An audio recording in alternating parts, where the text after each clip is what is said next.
Hi, my name is Nathaniel Eaton, and these are my video interview questions.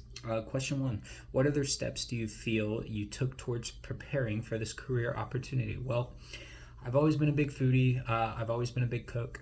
My dad is actually a chef himself, and my mom is a waitress, so sometimes it feels as if I've been preparing my whole life for this opportunity. A lot of overnight, late night sleepovers and early mornings inside the restaurant booths. They've always really stuck with me and made me chuckle over the years. I'd say some of the big steps I took towards preparing for this career opportunity are a lot of the countless hours I spent with the food and the wine and the products and the feel of the knife and the time management and the product management you need in order to get an amazing product. Question two: what would you say is your leadership style? My leadership style is I try to mostly utilize coaching and democratic. I'm a big team builder. I like working with a lot of people. I like, identifying what our strengths are and what we can work on. And I basically try to make everybody a bigger, more cohesive team. So even during the rushes, we're going to be working together and pushing through everything that we can. Question three: describe a time where you had difficulty convincing someone to adopt a different point of view and how I handled that. Well, I used to work for a barbecue chain called True Texas Barbecue, and I had a coworker that was having a disagreement with one of the customers. The customer had come back in basically stating that they never received the food that they paid for, which obviously is a bit of a concern. And my coworker wanted to really argue the point, like, hey, I remember I took your order, I put your food together, I put your food in the bag. And I kind of pulled them aside and said, hey man, this isn't really something that we should be arguing about, our margins. He was very concerned about us losing money and really just kind of trying to diss the customer. And I really told him, I said, look, like, our main concern is making sure that the customer stays happy and always comes back to the store, first of all. And second of all, it's better to just go ahead and give them the food and trust them than sit there and argue with them, because then they're never going to come back. And whatever it takes for them to remain a happy paying customer is what we need to be doing. Question number four: tell us about an experience where you had to draw significantly on your or others' experience. If I remember correctly, it was July of 2020. I was actually working as the chef for the Cooking Connection kitchen, and it was right around the time when COVID started hitting and everybody just started really panic buying things, and they ended up shutting down the Cooking Connection kitchen where I was cooking. And they started throwing everybody everywhere, just anywhere they could. We were short people, and it was very crazy. Everybody was buying everything. Nobody knew if the grocery store was going to shut down because of COVID. And they ended up kind of throwing me around the store, and I was able to use my experience, my leadership, to kind of pick up a little bit of slack and really work with some of the other employees in the building to use everyone's experience to basically function as a store, because without some of the key components, key people there to keep the store functioning and keep the store rolling, it's really all going to come crashing down, and everybody's going to kind of get backed up, and it's not going to be happy. So we all drew on our knowledge and our experience significantly to work together and really come out on top in that situation. Question number five: describe an innovative idea you developed and implemented that changed the status quo. Well, when I was working in that barbecue restaurant, actually, I had a problem behind the building where there was a large buildup of trash, grease, a lot of toxic stuff, toxic chemicals. Whenever we would need to clean the area, certain people would need to wear masks because there was a lot of gunk in the air, a lot of funky stuff in the air.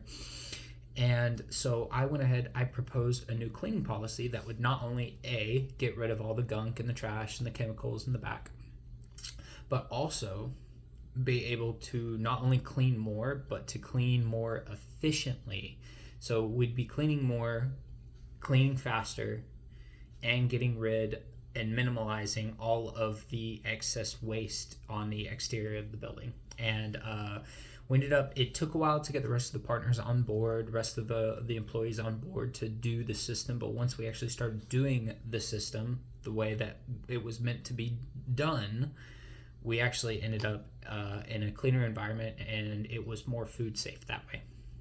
Question number 6, tell us about a time that you observed something was morally, legally, or ethically wrong. I was actually at the time working at HEB for the grocery department, and I was coming into work, and I had ended up seeing somebody that was under the backside of a car, which isn't too weird in my neck of the woods, really. But the weird part about it is I worked at 4 a.m. And so I was a little concerned about what was going on under the car. And so I ended up walking by, and I went in the store and I started asking, like, hey, does anybody know whose car this is? Because there's somebody under it. I don't know if it's somebody's car, if he's under the car trying to do something to it, or if it's actually his car. And we ended up finding out that it was actually another partner's car. And we went outside, and we had called, obviously, the police because he was trying to steal the catalytic converter. And by the time we got outside, he had ended up already taken the catalytic converter off the car and headed out. Well, there was another day the next week where I came into work, and I saw him cruising around the parking lot. And obviously, me being me, I went up to him and I said, hey man, like, you need to pay this guy back because we know that you stole the catalytic converter and you need to pay him the money back.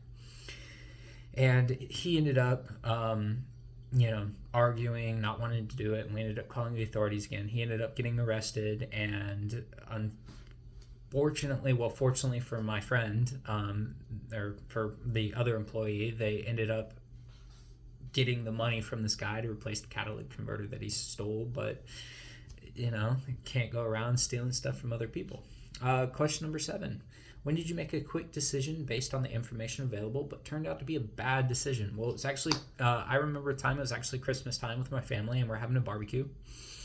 And I ended up not collecting everybody's keys because at the time, it was just a really big hassle. You collect everyone's keys, and in the morning, everybody leaves at different times. They're waking you up at different times to get their keys. And I had figured, since it was just my family there, that there really wasn't going to be a big issue. But in the middle of the night, one of my brothers ends up getting into an argument with one of his friends and gets in the car after he had had a heavy night of drinking. He ended up getting into a wreck, and thankfully he came out of it alive. And so I had made a decision based on the information I had, and I made the wrong decision. And so now, if I ever have a party at my house, I always collect the keys. Question number 8. When was the time a business or team presented a goal with constraints? What did you do? I was actually cooking cheesecakes for a company at the time, and I got a very big special order for a party. Custom cheesecakes, and I make awesome cheesecakes, in case anybody didn't know. And got this huge special order for the party, and it needed to be done the next day. And if you know anything about cheesecakes, once you cook them, they need to rest for, 24 hours before you can really chow down into them, so they can actually cool down and reach the right viscosity, I guess you would say. And we ended up it was such a large order and such a funky, that we had a team for everything. We had a team doing crust, we had a team doing batter, we had a team sitting there and working the ovens, and we ended up getting it done by the skin of our teeth. And we had actually, the next day, cranked out all of the cheesecakes and ended up getting it delivered for a successful delivery. Question number 9. What is your most proud moment in work or in life? Well, I actually at one point owned a 1986 Trans Am Pontiac Firebird, and I remember the year that I started working on it with my mom. I am kind of a motorhead. I'm very good with my hands. And I remember the first day that we had really gotten that car cranked up. I had done the brakes, I had done the racings, and I cleaned the motor, and I replaced a bunch of different parts around the car. And I remember throwing ignition fluid inside of the carburetor. It had a Holley 4-barrel carburetor on it. One of the proudest moments was after I had done all this work on the car and spent all the time on the car in the world, I ended up hopping in the car and turning the key, and it cranked up, and I was a bat out of hell in that car. It was an awesome car. Really enjoyed it. Anyways, thank you very much for your time, and I hope you have a wonderful day.